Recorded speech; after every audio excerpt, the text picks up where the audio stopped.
na ningependa sana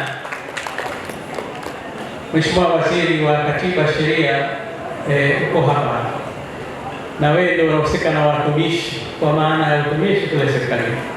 Wafanyakazi wote, taasisi zetu zile zishiriki kwa wingi ili tuweze kumuunga mkono Mheshimiwa Rais na tuweze kuadhimisha siku yetu hii adhimu kama ilivyopangwa. Nisingefurahi kuona wafanyakazi katika taasisi, pengine wizara nzima ina wafanyakazi 10 ndio wamekuja hapa. Mheshimiwa Rais atakuwepo, ningependa sote tuwepo kwa wingi.